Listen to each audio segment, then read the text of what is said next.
noite a todos. O livro A Gênese, de Allan Kardec, no capítulo 17, ele pega um trechinho do Evangelho para explicar a luz do Espiritismo. O trechinho é este: tenho ainda outras ovelhas que não são deste aprisco. É necessário também que eu as conduza. Elas escutarão a minha voz e não haverá senão um rebanho e um pastor.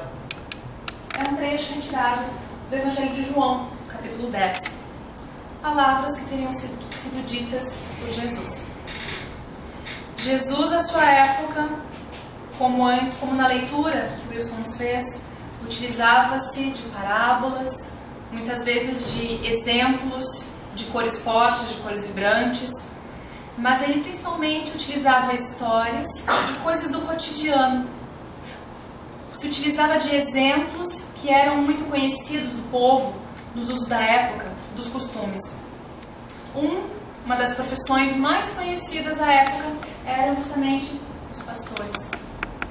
Naquela época, os homens do campo, das coisas simples, os pescadores, eram os personagens principais de seus exemplos e de suas histórias.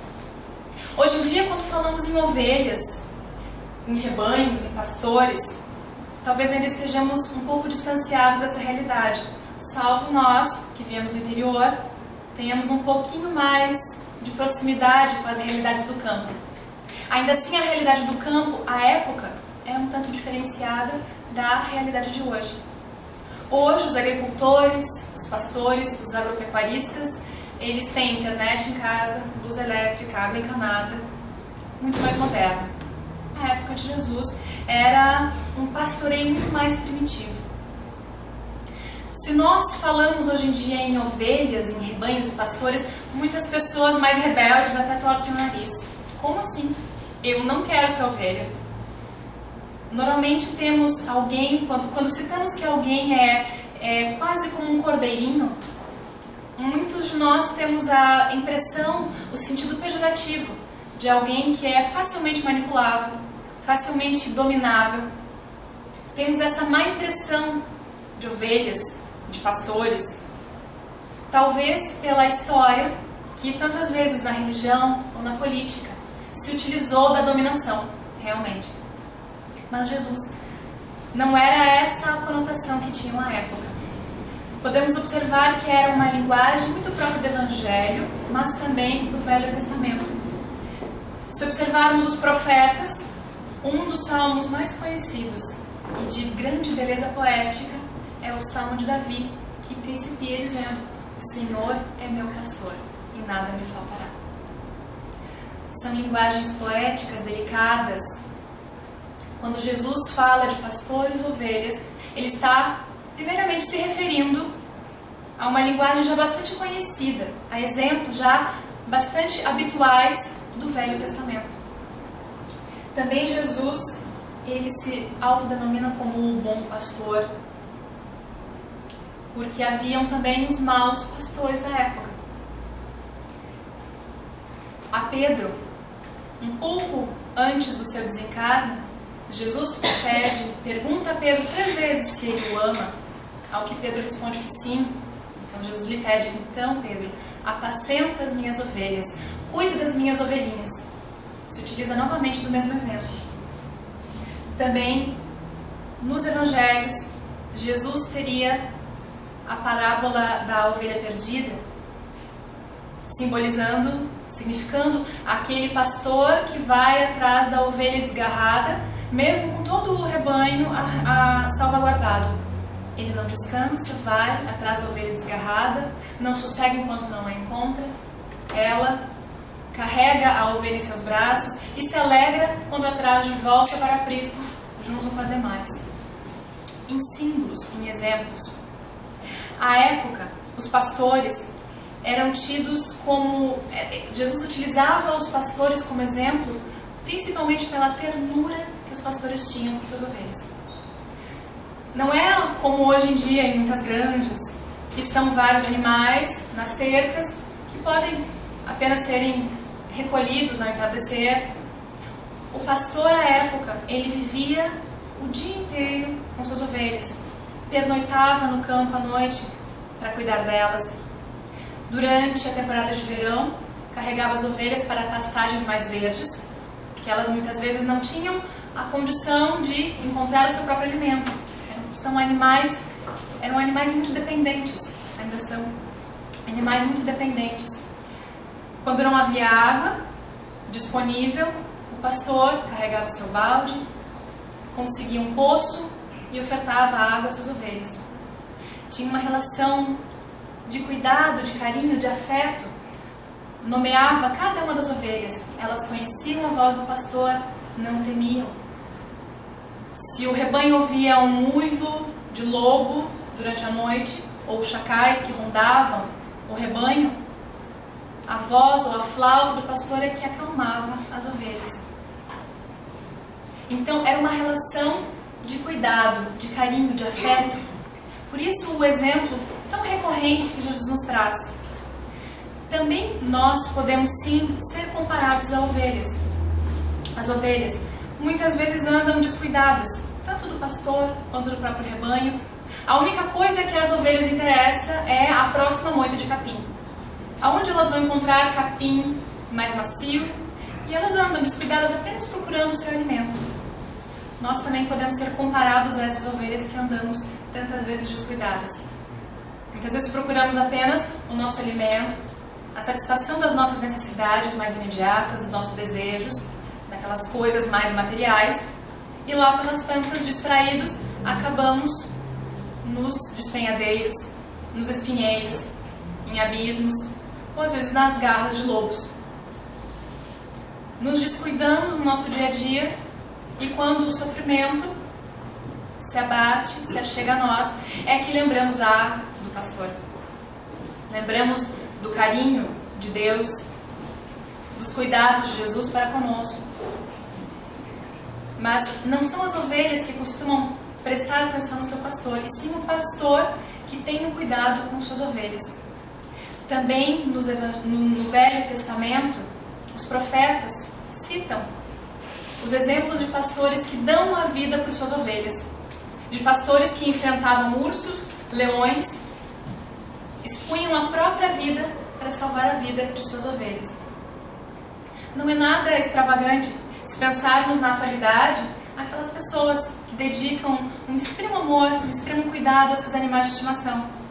Muitos com maior afeto pelos animais do que pelos seres humanos. Mas são estágios. O próprio Evangelho, segundo o Espiritismo, nos diz que o amor é uma atração irresistível. Até o maior bandido, a pessoa mais má, que tenha praticado as piores ações, tem por algo ou alguém um afeto. Se às vezes não chega ainda às pessoas, se chega aos animais, à natureza ou às coisas. Também, no trecho em que Jesus nos fala sobre a ovelha desgarrada, além de mostrar os cuidados do pastor, de Deus, dele próprio, do cuidado com a ovelha desgarrada, ele deixa também aos fariseus da época e aos fariseus de hoje a lembrança de que o pastor, quando encontrava a ovelha desgarrada, não a esmurrava, não ralhava com a ovelha, não a admoestava, não xingava a ovelha, mas sim, feliz, a carregava junto ao peito, em seu colo, e levava com alegria ela de retorno ao rebanho. Se aos animais, se é uma simples ovelha, um pastor tem tamanha afeição, tamanho cuidado, como que os fariseus à época, e ainda hoje, não tinham a mesma piedade, a mesma compaixão das ovelhas humanas transviadas. Isso deixava muito a claro a impiedade dos homens à época e ainda hoje, quando observamos os nossos equívocos. Mas o foco, principalmente, quando Jesus fala em ovelhas e pastores, é sobretudo no próprio pastor. Nesse exemplo de ternura, de carinho e de cuidado, muitas vezes compara-se Deus ao nosso bom pastor, ou o próprio Jesus, como sendo o nosso pastor e nós, o grande rebanho deles.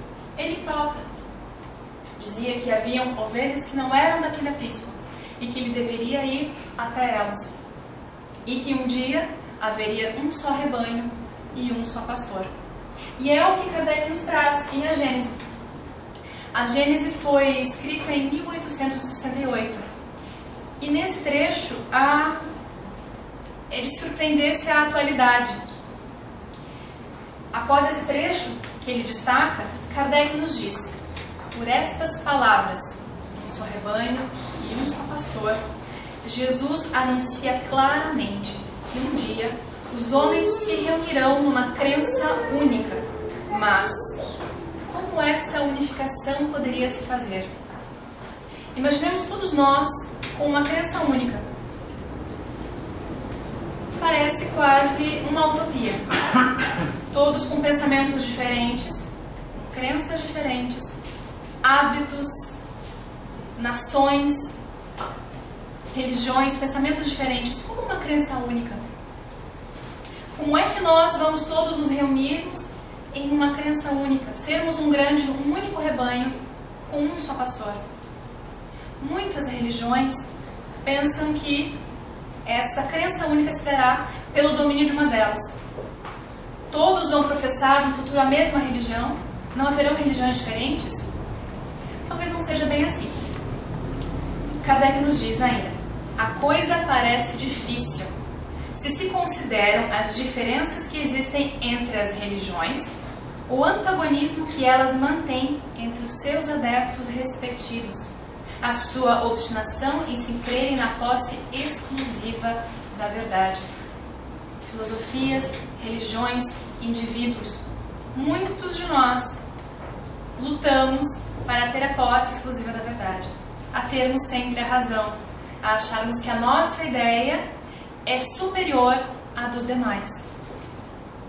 Eis a dificuldade que esbarramos quando falamos numa crença única, numa crença universal.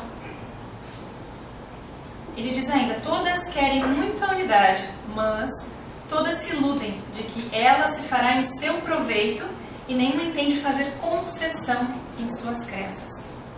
Queremos sempre que a nossa razão, a nossa verdade prevaleça.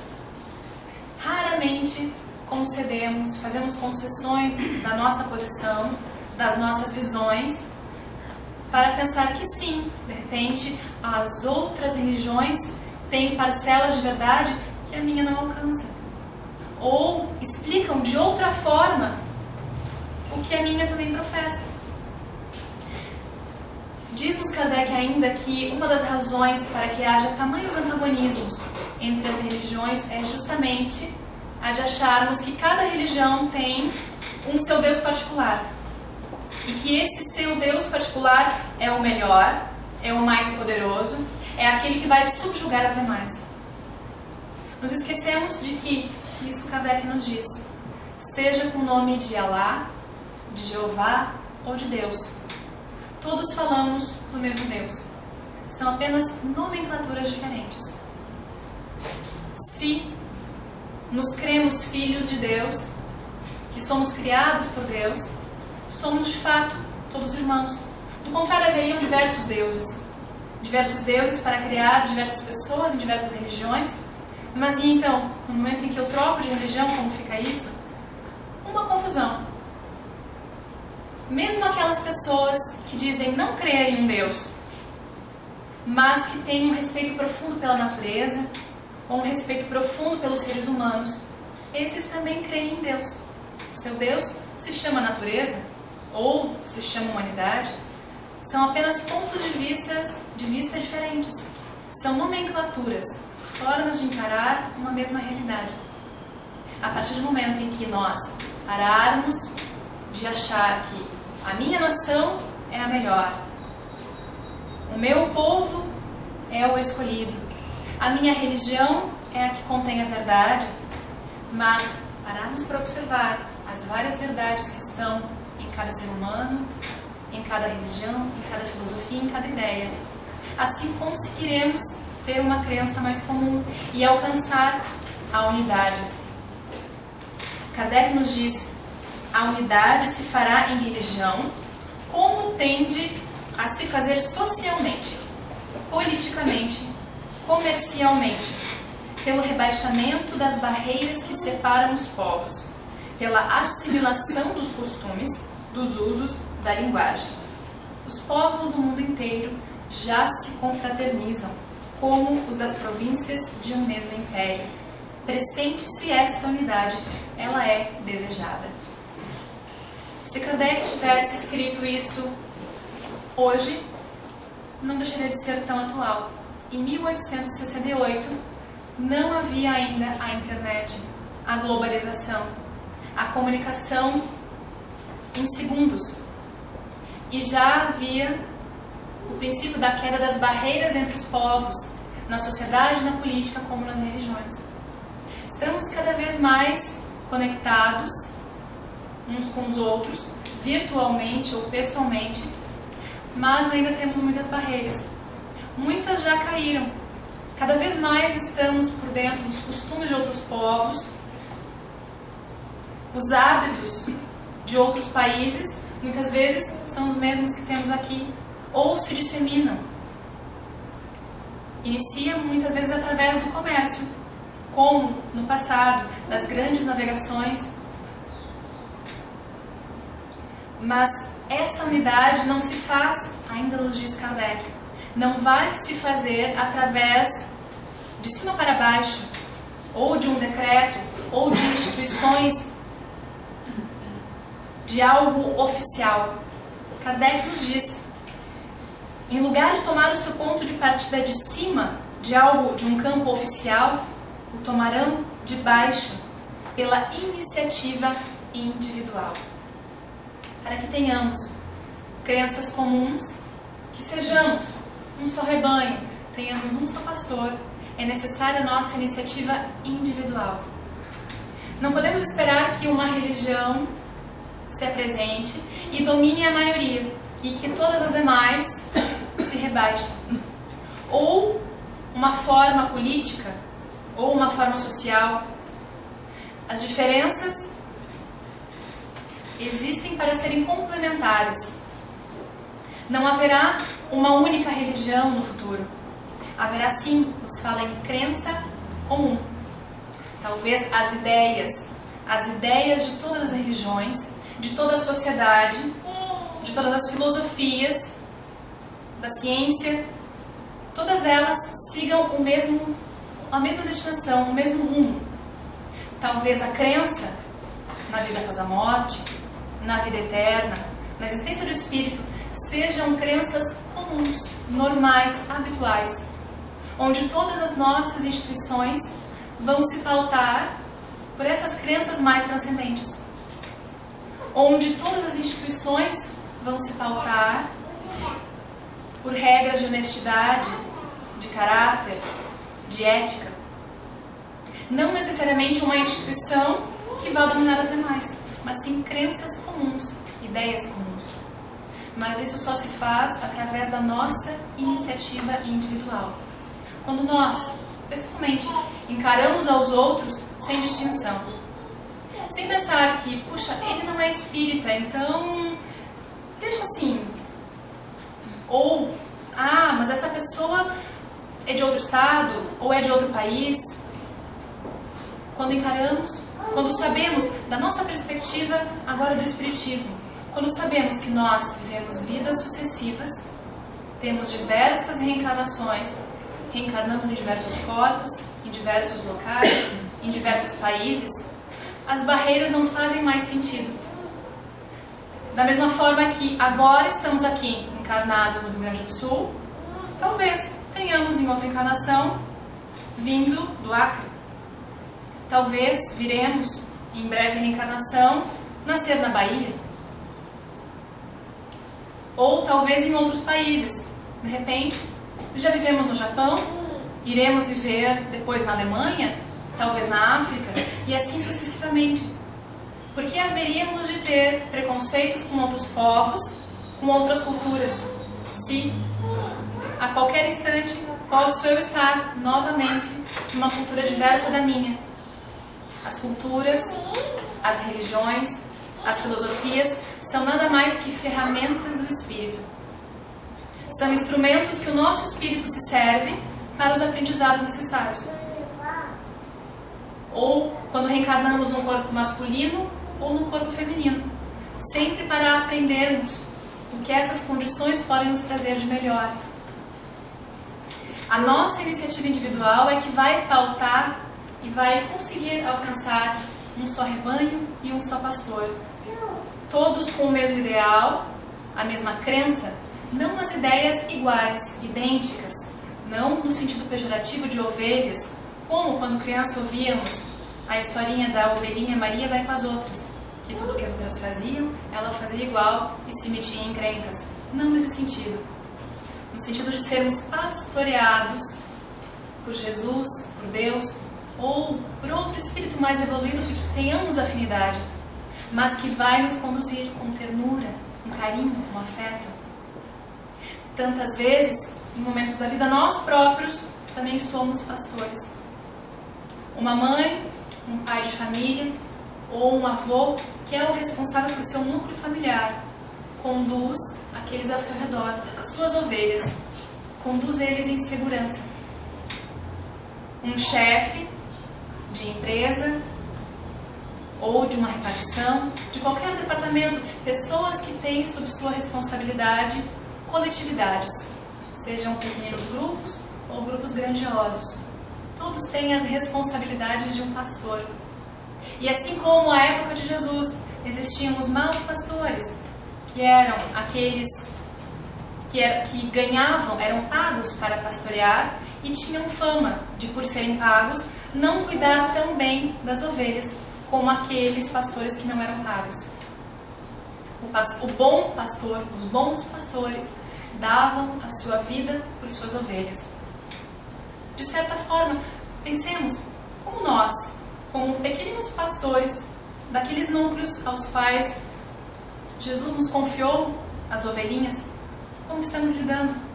Somos bons pastores? Somos pastores mercenários? Pastores talvez ainda um pouco desleixados?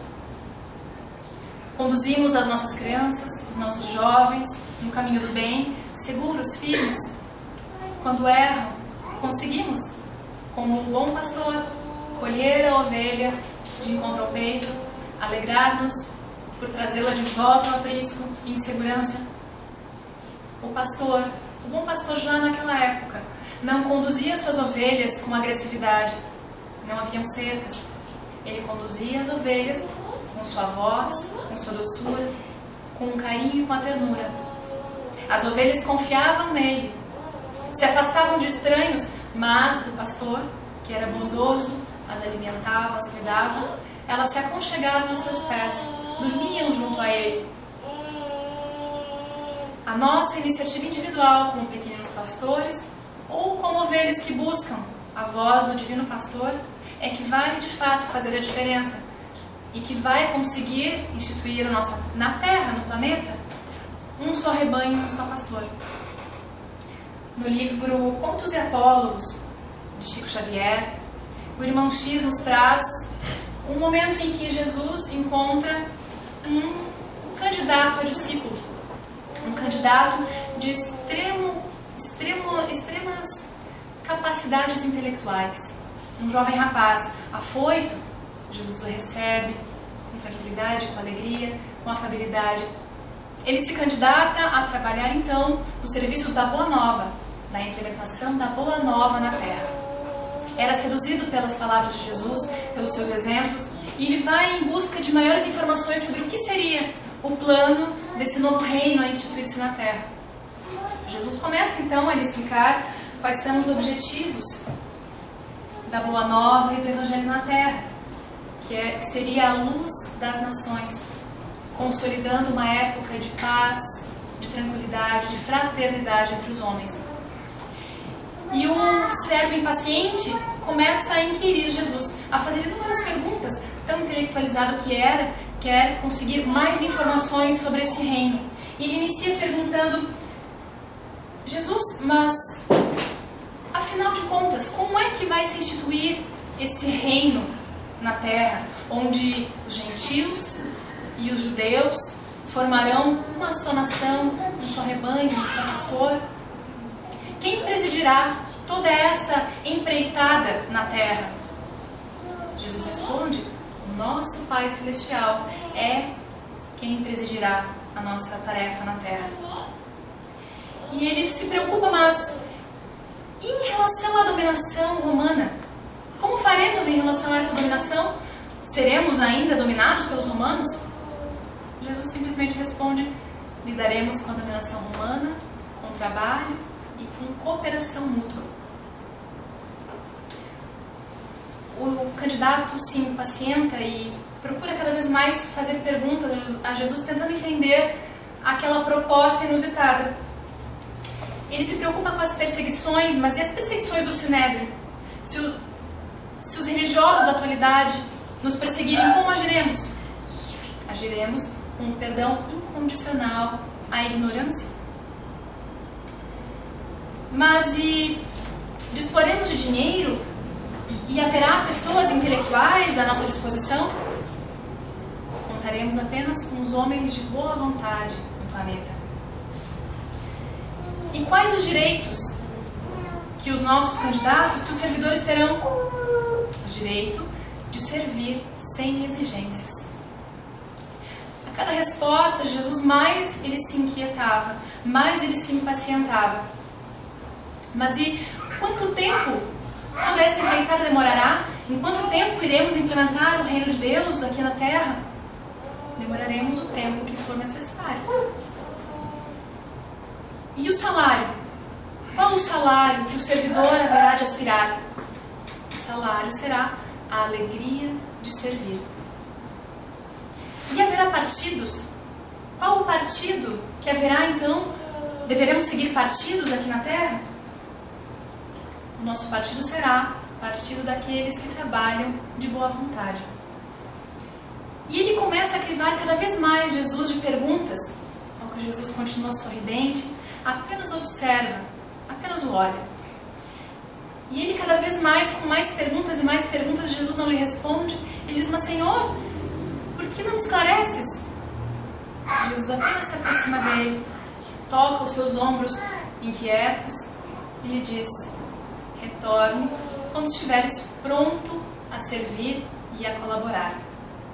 Jesus o deixa pensativo e volta então para a Galileia, onde ele busca os pescadores humildes, ainda rudes, mas que estão completamente dispostos a trabalhar, a servir, a agir pelo próximo, sem demasiadas perguntas, mas completamente envolvidos na fraternidade, no trabalho e no amor. Assim também podemos ser nós.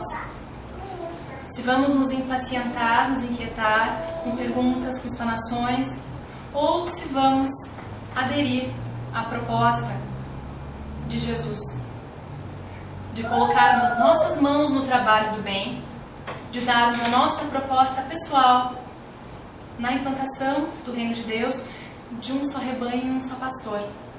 Quando as nossas ações, os nossos exemplos, as nossas atitudes refletirem o nosso cuidado com o outro, de encararmos no outro um irmão, um igual, teremos atendido a proposta de Jesus.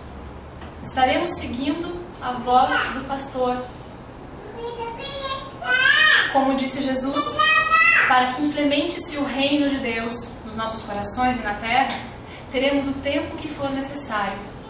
Resta saber se nós estaremos em tempo hábil, com as nossas mãos colocadas ao arado, para servir nesse mesmo reino de Deus. Obrigada pela atenção de todos.